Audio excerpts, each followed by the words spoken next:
Hello, welcome, my dear friends. How to overcome the fear of making mistakes? Yeah, that's the topic we are going to talk about today. And everyone faces this challenge of having fear in one's mind of making mistakes.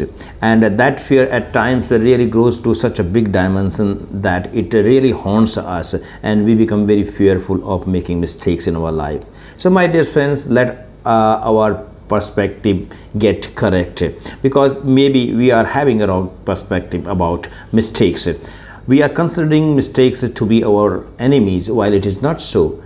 Let's reframe mistakes as opportunities for learning and growth.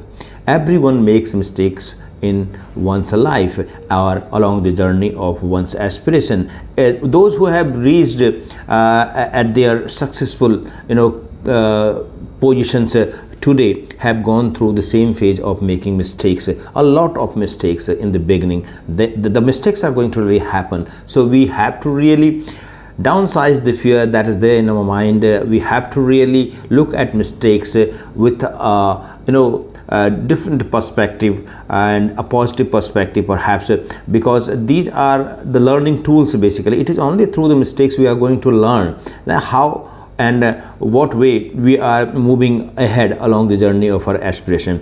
If we are making mistakes at some points, so we are going to really pay more attention to those areas where we are making more mistakes and we are going to correct them, isn't it so? The fear is always there. I'm not denying this fact, but it has to be realistic. We try to exaggerate that fear, and that's where the fear starts really affecting us too adversely. So, my dear friends, first of all, we must understand that everybody makes mistakes in one's life. We need to reframe mistakes as opportunities for learning and growth. And the third is mistakes are going to be part and parcel of every journey of growth.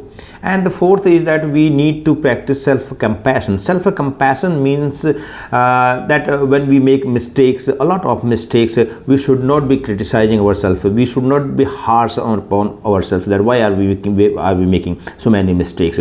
Rather than we should be just thinking of, okay, next time perhaps I'm going to really make less mistakes. We have to be very positive. And the fifth one is we need to really focus on the learning process rather than perfection. So sometimes what happens that our mind is too occupied being perfect or making sentences with so much of perfection. So that's where we are creating a lot of stress in our mind and we are unable to really move ahead. So in the beginning, we need to really open up ourselves and we don't need to think about perfection. Okay, thank you.